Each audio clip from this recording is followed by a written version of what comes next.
as well as many others who have achieved perfection.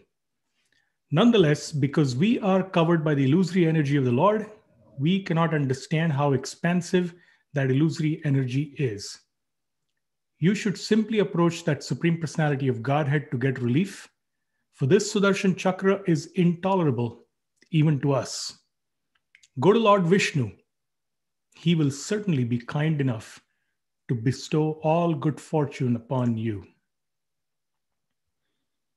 We'll go to the next verse, verse number 60. Thereafter, being disappointed even in taking shelter of Lord Shiva, Durvasa Muni went to Vaikuntha Dham, where the Supreme Personality of Godhead Narayan resides with his consort, the goddess of fortune. Action is heating up. Durvasa Muni, the great mystic, scorched by the heat of the Sudarshan Chakra, fell at the lotus feet of Narayan. His body trembling, he spoke as follows: O infallible, unlimited Lord, protector of the entire universe, you are the only desirable objective for all devotees. I am a great offender, my Lord. Please give me protection. Verse 62. O my Lord, O Supreme Controller, without knowledge of your unlimited prowess, I have offended your most dear devotee. Very kindly save me from the reaction of this offense. You can do everything, for even if a person is fit for going to hell, you can deliver him simply by awakening within his heart the holy name of your Lordship.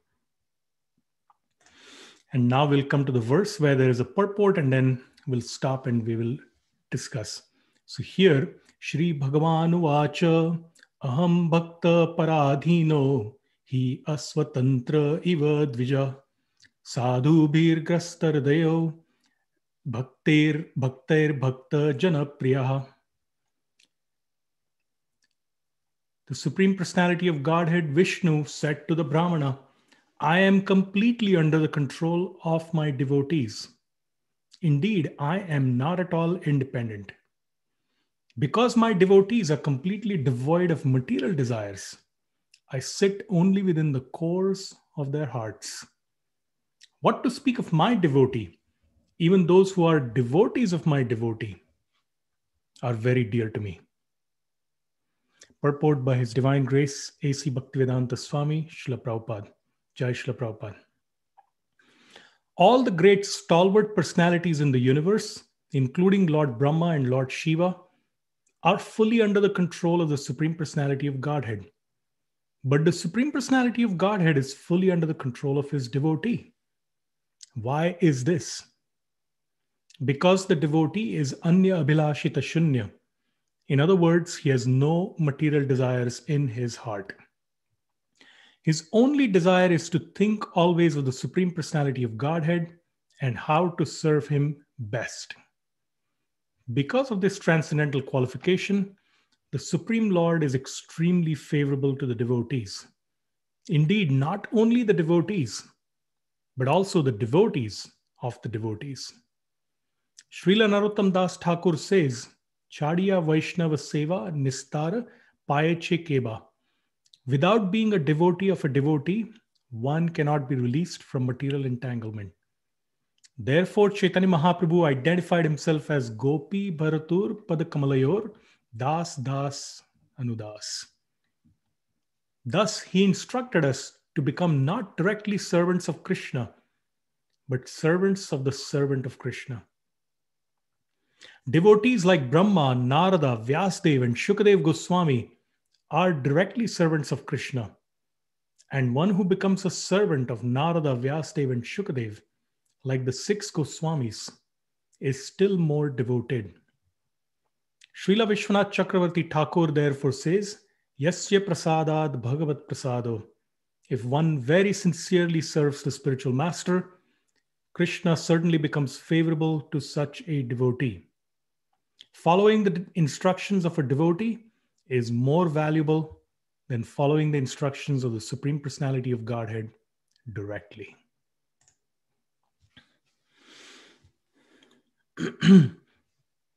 I thank you for being here today on this auspicious day. Every day in Krishna consciousness is an auspicious day. So let's begin with a few brief prayers and then we will launch into the discussion. Om Ajnanatirmirandasya Jnananjana Shalakaya Chakshurunmilitam Yena Tasmai Shri Guruve Namaha Mukam Karoti Vachalam Pangum Langayate Girim Yat Kripatamaham Vande Shri Guru Deenataranam Nama Om Vishnupadaya Krishna Prishtaya Bhutale Srimate Bhaktivedanta Swaminiti Namine Namaste Saraswati Deve Gauravani Pracharane Nirvishesh Shunyavadi Paschatya Deshatarane Jai Shri Krishna Chaitanya Prabhu Nityananda Shri Advaita Shri Gadadhar Shivasadi Gaur Bhakta Vrinda Hare Krishna Krishna Krishna Hare Hare Hare Ram Ram Ram Hare Hare Shri Shri Gaurachandra Mahaprabhu Radha Murlidhar Varaha Nrsimhadev Bhagwan Ki Jai Assembled Vaishnavas Ki Jai Srila Prabhupada Ki Jai. So it is my honor and pleasure and privilege to be here with you all today to discuss Srimad Bhagavatam. I feel that all of you listening are senior to me in devotion, if not in age, and I pray for your blessings. Adi Purusha Prabhu and any other senior devotees, I cannot see everyone on screen who are around, so that I can speak words in glorification of our beloved Sri Sri Gaurachandra Mahaprabhu, Radha Murlidhar and Varaha Nrsimhadev, words which are accurate, pleasing to their hearts, and evoke deep feelings of devotion towards them in our hearts. So we've been reading this pastime of Durvasa Muni and Ambarish Maharaj. And we are at the section where he has already tried to take shelter of Lord Brahma, and Brahma said, sorry, I can't help you. Go to Lord Shiva.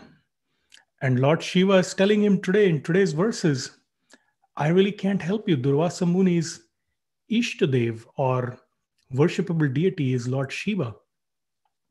But Lord Shiva, he recognizes, we know from Bhagavatam that Lord Shiva is the greatest devotee, but he is in his humility saying, all conditioned souls like myself, even those who can see past, present, and future, Trikalagya, even we are powerless. No one can help you other than Lord Vishnu. And Lord Shiva is passing on his disciple Durvasa Muni to Lord Vishnu. Just like those of you who are parents, the parents think, the kids, when they're little, they think my father or my mother can do anything. But there comes a time when they ask something or they say something to which the parents have no answer. And then the parents have to introduce them to someone who is more qualified than themselves when their own expertise or competence is not enough. That is what Lord Shiva is doing, passing him on to Lord Vishnu. One of the verses that we read, in the two verses, 61 and 62, we saw Durvasa Muni praising Lord Vishnu and saying, I'm really distressed, please help me. What does this remind one of? This is what Krishna says in Bhagavad Gita, isn't it? In text number 16 of chapter 7. Chaturvida bhajante mam janaha sukritino arjuna arto jigyasur artharti Jnani cha Bharat Rishabha. So, O best among the Bharatas, Krishna is saying, 4 kinds of pious men begin to render devotional service unto me. The distressed, the desirer of wealth, the inquisitive, and he who is searching for knowledge of the absolute.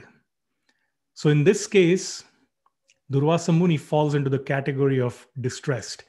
He is really distressed. The Sudarshan Chakra's heat is so harsh.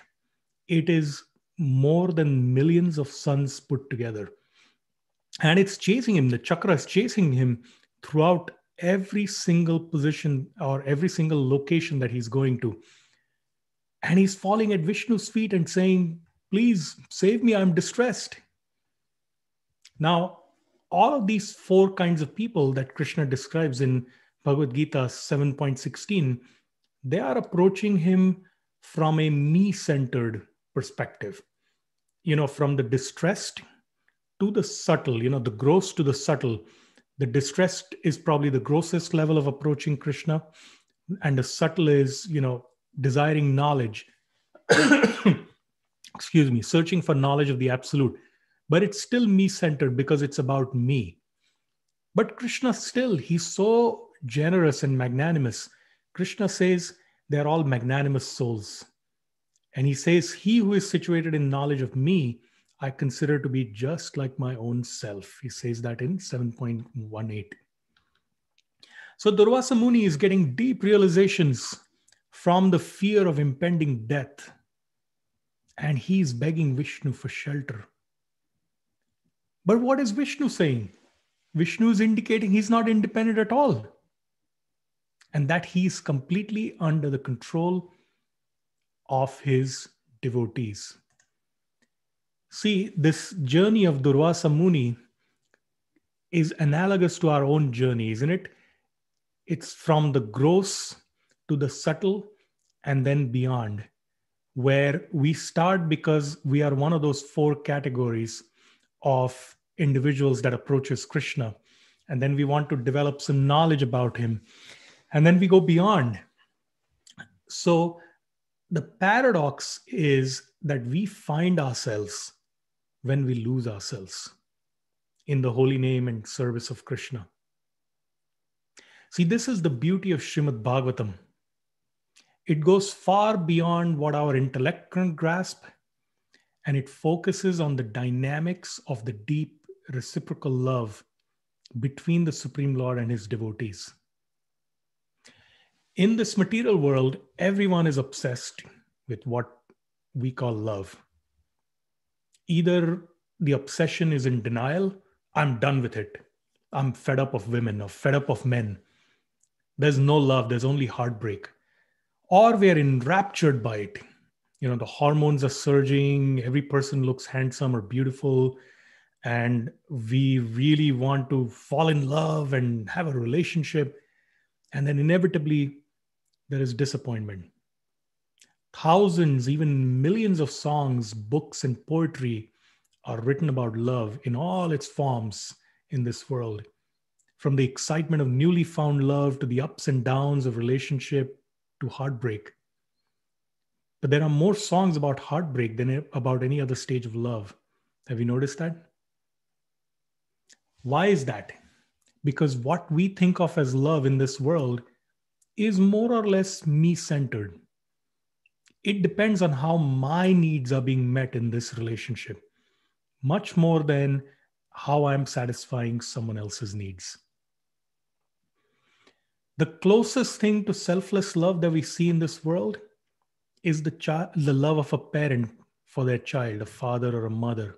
And the pinnacle in this world is the mother's love for the child. Whatever we see in the material world is described as a perverted reflection of the spiritual world. In Bhagavad Gita 15.1, Krishna describes an imperishable banyan tree that seems to be upside down, with its roots upward and its branches downwards. Srila Prabhupada explains in the purport to that verse that we don't actually see any tree like that in creation.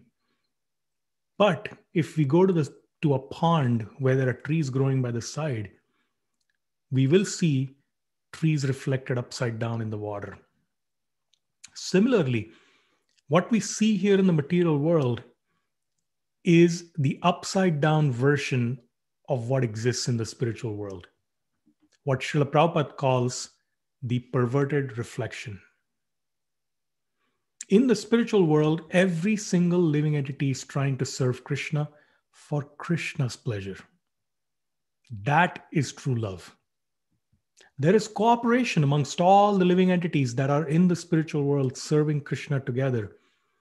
They are cooperating in doing what is best to satisfy Krishna. Here, In the material world, it is all about our own satisfaction.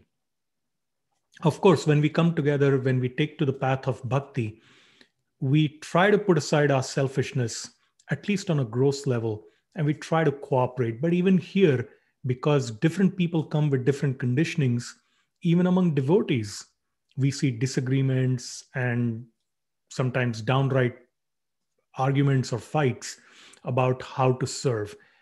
And if we examine our intentions, we will see that deep down, perhaps it's because our service might be more about myself than about serving Radha Murlidhar. It might be about, am I getting prominence in what I'm doing? Or am I really putting Krishna in the center? You see, by our conditioning, we are obsessed with being the top dog and always being the best. But the funny thing is, and Bhagavatam tells this again and again, it shows us that the person who puts others in front and simply serves with a grateful heart for Krishna's pleasure, for the pleasure of his devotees, Krishna finds a way to spotlight that devotee. So, in the spiritual world, everyone is getting together and cooperating. And sure, they have competing ideas about how to serve Krishna. But ultimately, it's all about Krishna's satisfaction. And so, in the name of love, back to the concept and the discussion about love in this material world, we are so obsessed about it. So, if we tiny little jivas, living beings, are obsessed about love in this world, does it not make sense that Krishna, the Supreme, is absorbed in it to the utmost degree? See, in Kali Yuga, fostering the entire culture, entertainment is the name of the drug that not only makes us forget our spiritual goals, but it also makes us turn a blind eye to even our material interests or political goals. In Roman times, bread and circuses was how the rulers controlled the populace. Today, it's in the name of entertainment, pandering to the basest, lowest characteristics in conditioned living beings. The other theme that is prevalent in Kali Yuga is self-fulfillment. Do it only if it fulfills you. Forget austerity. Selflessness? What, are you crazy? Everyone's out to get you, man. Get yours or you'll be left behind. There's the fear of missing out, FOMO. Those people seem to be having such a great time. Social media amplifies it because we don't put on social media our doubts, our fears, the bad stuff that might be happening to us. We just put the vacations and all the great stuff that's happening. And so other people see that and say, man, I'm missing out because that stuff is not happening to me. And so people in Kali Yuga have forgotten about austerity and sacrifice, even in the material sense. There's a sense of entitlement. The world owes me a favor. I need to have a good time. The world owes me that. What no pain, no gain? That philosophy is nonsense. That is the prevailing mood. I have to be fulfilled. I have to be entertained. It's all about me. We raise our children with that concept. The child is described as a prince or a princess. Their every whim is catered to. They have never heard the word no when they're at home. And then they go out entitled into the world and disaster happens because guess what? Other people exactly like them have come into the world, into adulthood, and they're all competing for scarce resources and no one wants to do any austerity or be told no. Why am I talking about all this? Because such a mentality makes it difficult to understand bhakti or practice it. Bhakti is all about relationships at the very pinnacle or height.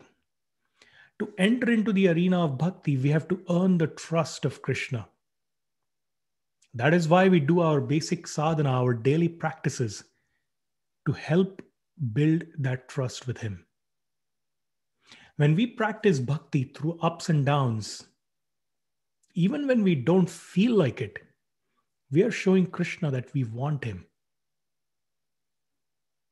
We have to earn his trust. Why?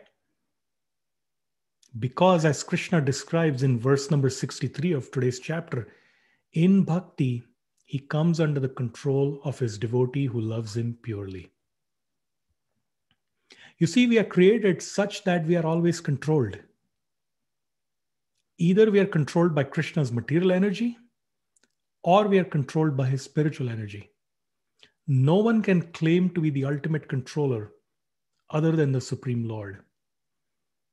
And yet, the Supreme Lord is telling us that he is controlled. He's controlled by the love of his devotees. What kind of a circular reference is that?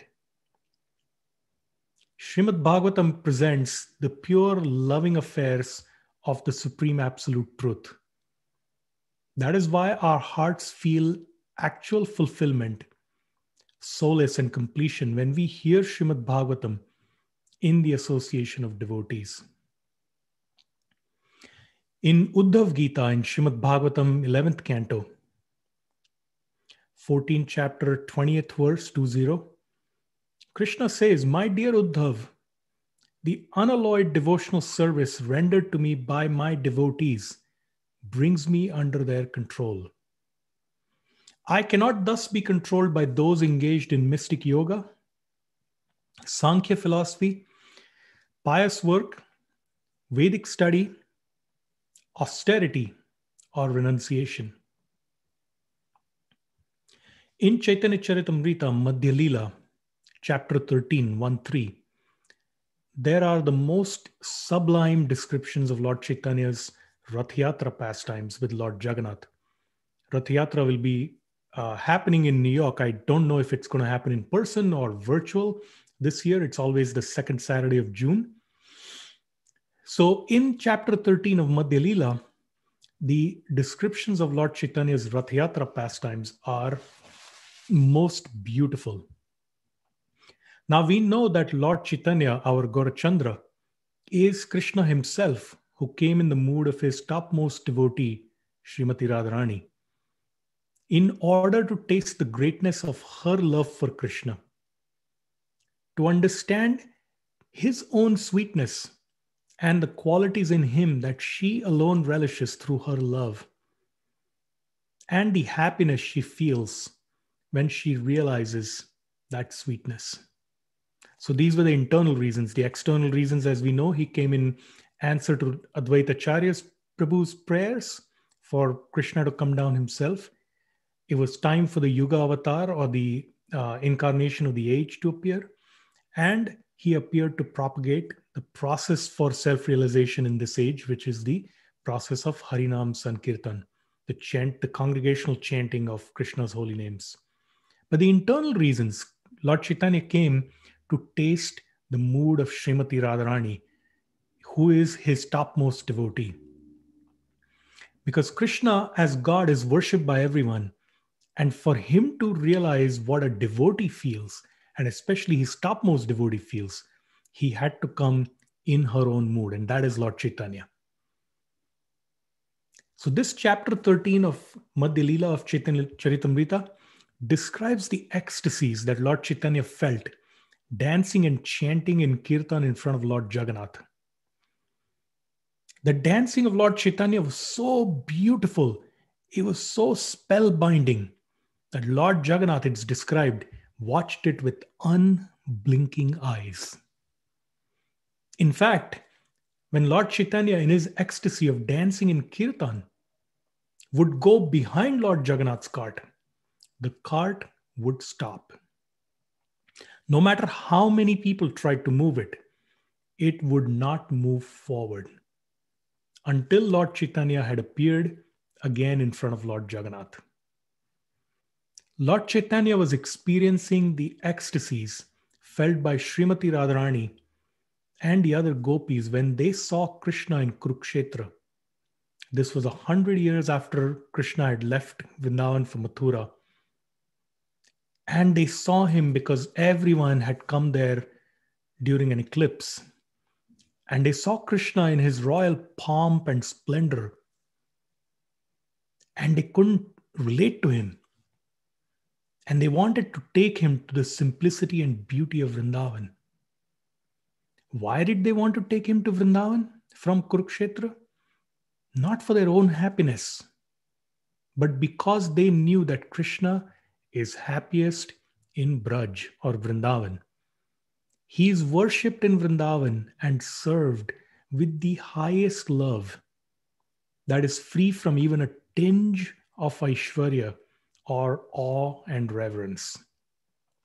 In every other place, Krishna is worshipped with awe and reverence.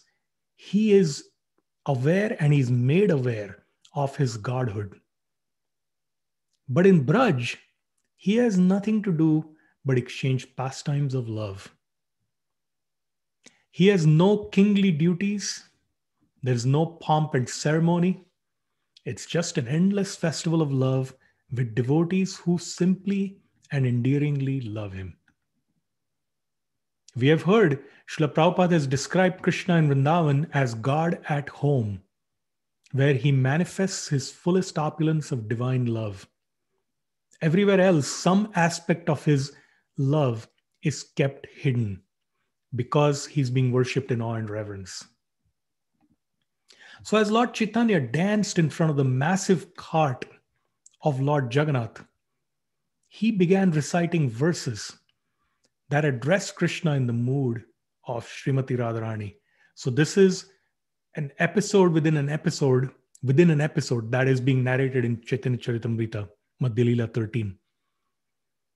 So the author of Chaitanya Charitamrita, Srila Krishnadas Kaviraj Goswami, describes these verses that Lord Chaitanya is reciting in the mood of Srimati Radharani. And he explains that no one except the Lord's most confidential servant, Swarup Damodar Goswami, could understand their meaning. But Swarup Damodar did not reveal the meaning to the world. Kaviraj Goswami describes that Rupa Goswami has broadcast that meaning. In one of the verses that Lord Chaitanya spoke, as if Radharani were addressing Krishna, Lord Chaitanya said, I do not care for my personal unhappiness.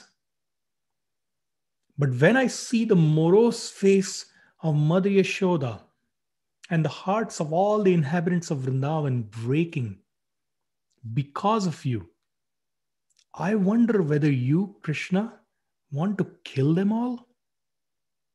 Or do you want to enliven them by coming there to Vrindavan? Why are you simply keeping them alive in a state of suffering? After Krura came and Krishna and Balaram, he took Krishna and Balaram with him, the residents of Vrindavan were living in a state of permanently stunned suffering, or what externally looked like suffering. Actually, the Acharyas described that they were in a state of separation and feeling the topmost love of love in separation. But externally, it looked like they were suffering. In fact, they wanted to give up their lives because to be without Krishna, even for a moment, was torture for them. But Krishna had promised the Brajabasis, I will return soon. I will go to Mathura, kill Kamsa, and come back in a few days. This promise is all that kept them alive. They were ready to give up their lives in the agony of separation. But the Brajabasis' love for Krishna is so deep that they reasoned, when he comes back and he finds us dead, he will be devastated. He won't be able to live. So for his sake, they kept themselves alive, even though they felt that it was torture for them, but they were barely alive. So Srimati Radharani described the agonies of the Brajabasis in separation from Krishna. Remember, this is all being described by Kaviraj Goswami in chapter 13 of Madhya Leela. After Krishna had heard many such verses of Sri Radha's pleading with him to return to Vrindavan, his body and mind became very much perturbed. After hearing of the love of the Brajabasis for him, he immediately thought himself to be always indebted to the residents of Vrindavan. And then Krishna began to pacify Srimati Radharani as follows. And with your permission, I'll share a couple of verses.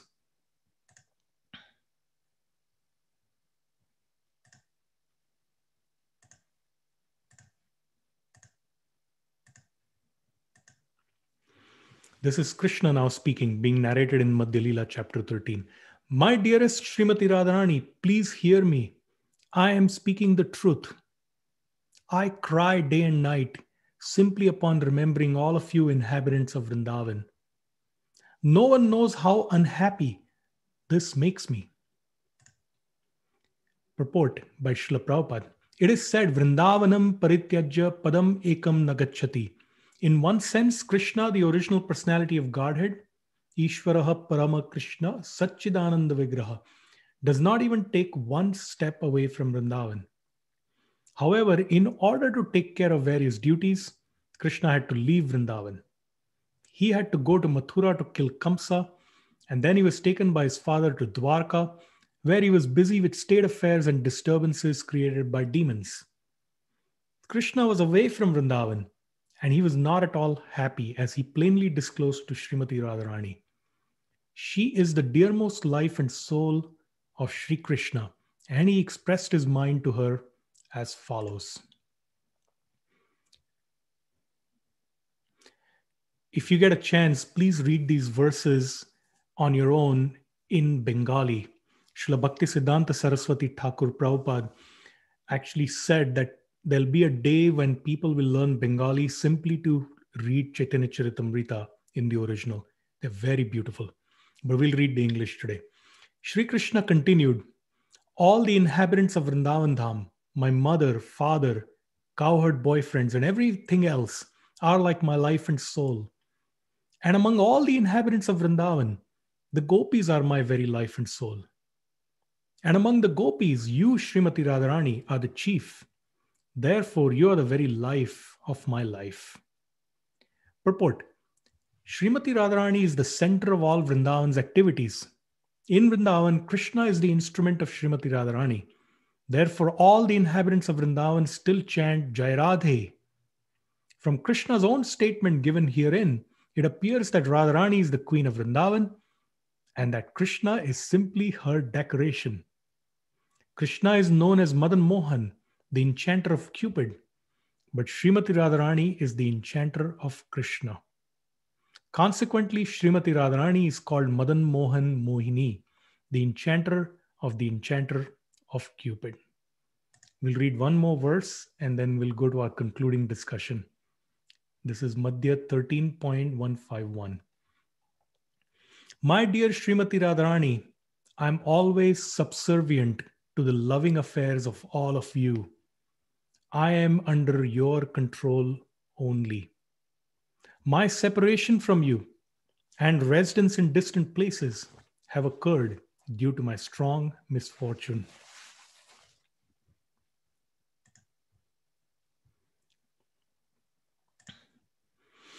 So I'd like to end by remembering the words of Srila Prabhupada from the purport we read today from Bhagavatam 9.4.63 and then spend a couple of minutes discussing that.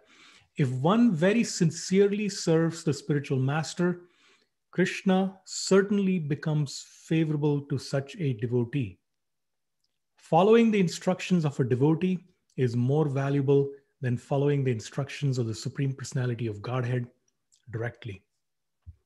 In this verse, the translation and the purport, Srila Prabhupada is giving us the entire process of Bhakti Yoga.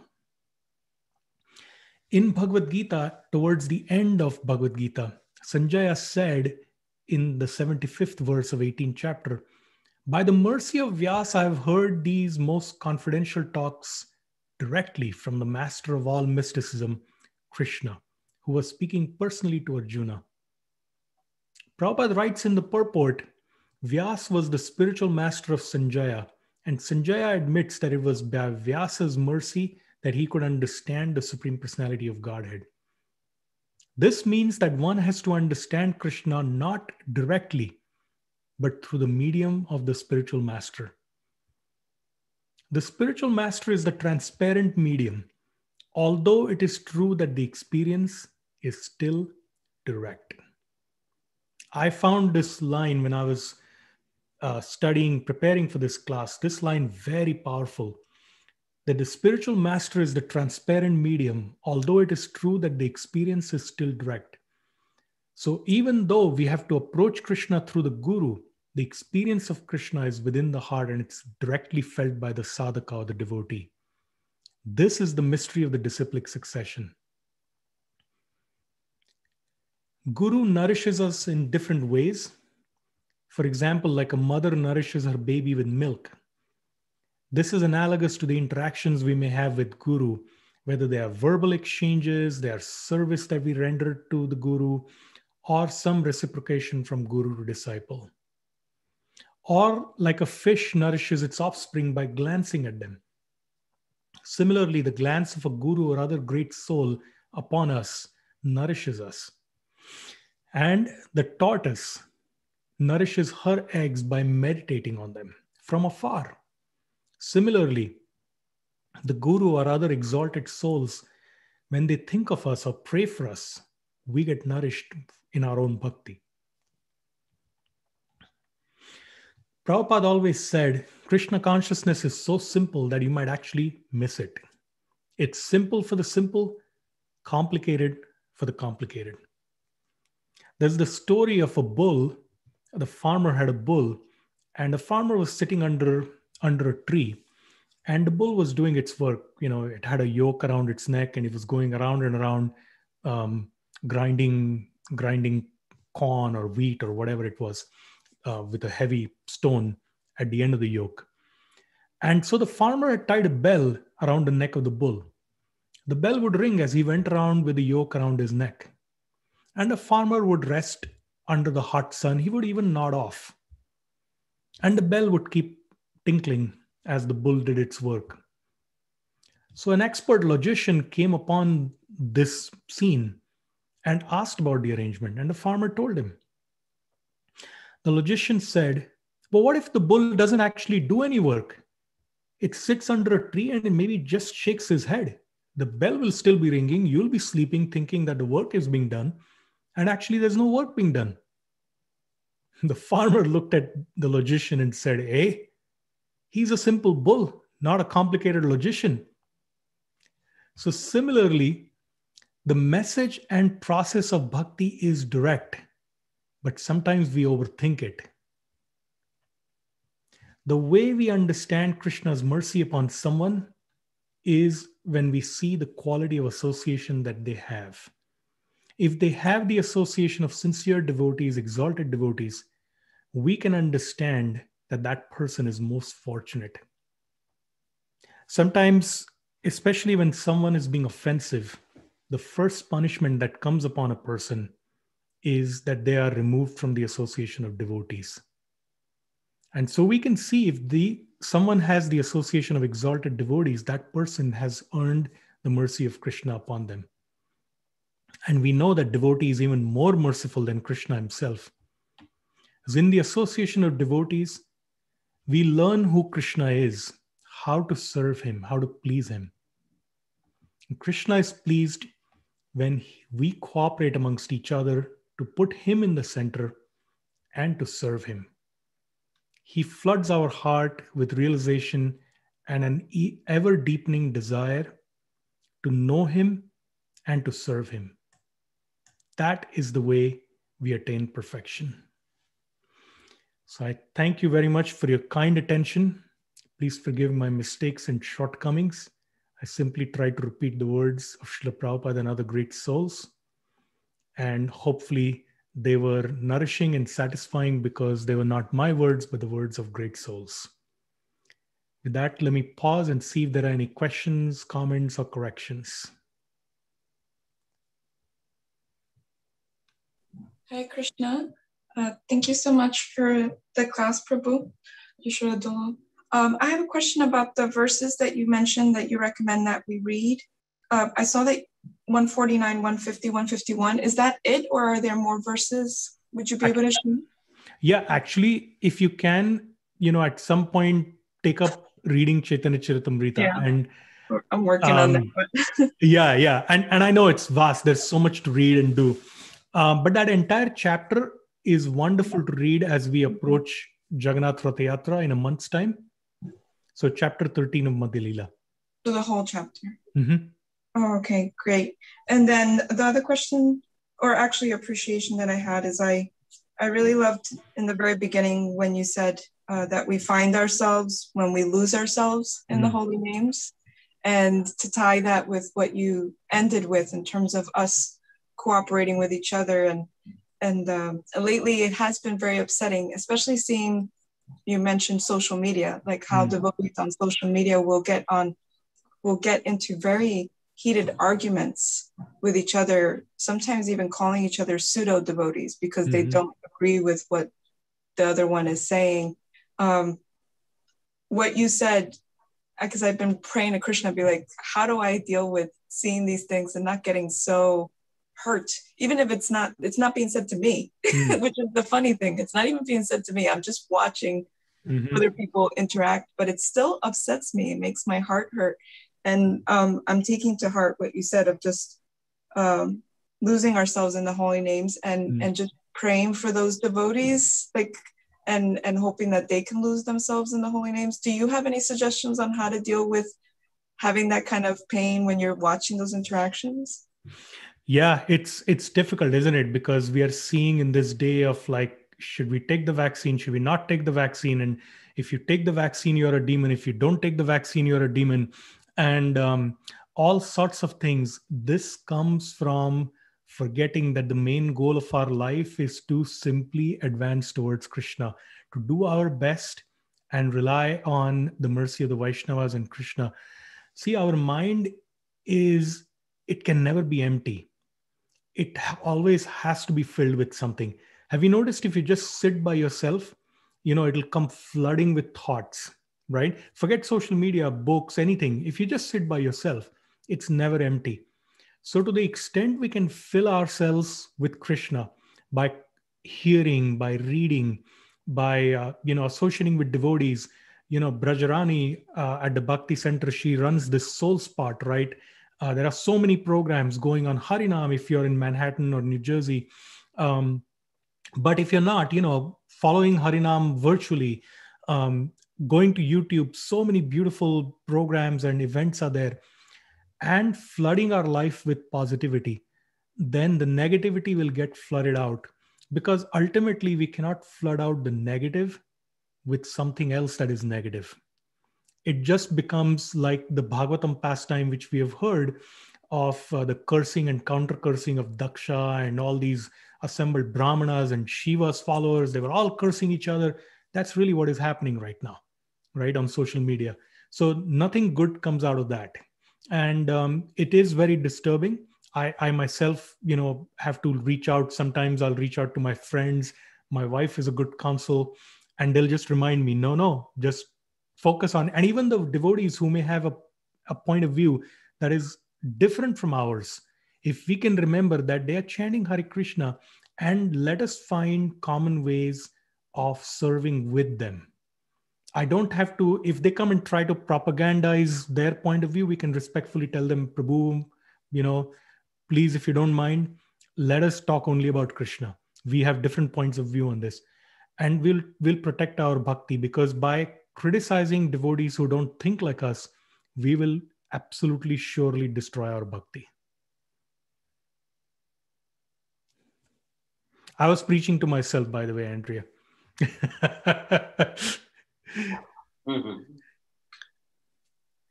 Srila Prabhupada says that if people are disagreeing, even vigorously,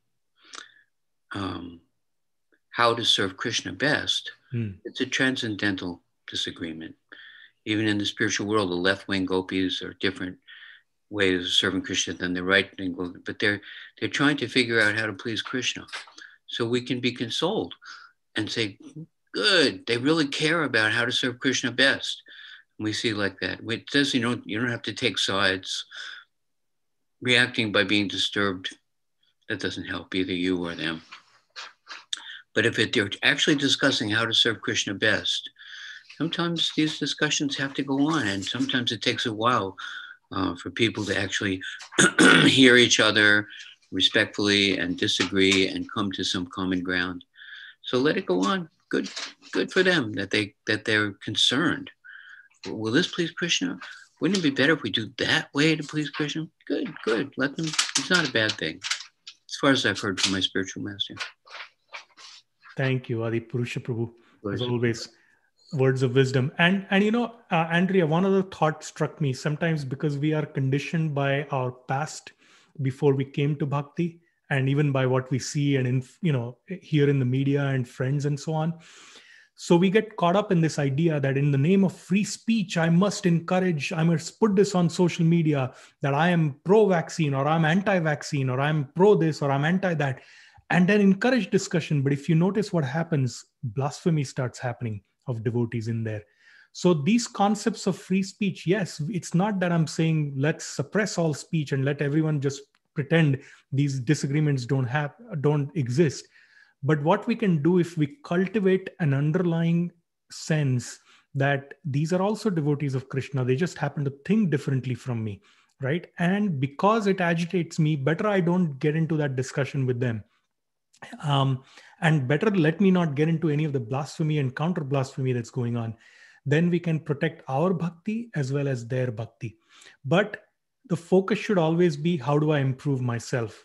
Not how do I change that damn guy who's broadcasting all this, or that damn woman who's like putting all this blasphemous stuff.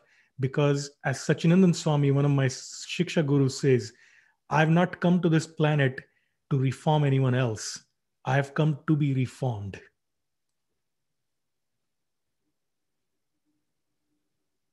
Anyone else? Comments or questions? Well, I thank you for your kind attention and for some of the kind comments in the comment section. And we will chant and hear together again another day. Thank you. Srila Prabhupada ki jai. Nitai Gaur Bhakta Vrinda ki jai. Gaur Premanande. Radha Murlidhar Gaurachandra Mahaprabhu Rana Simade Bhagwan ki jai. Hare Krishna. Yasoda-dulal Prabhu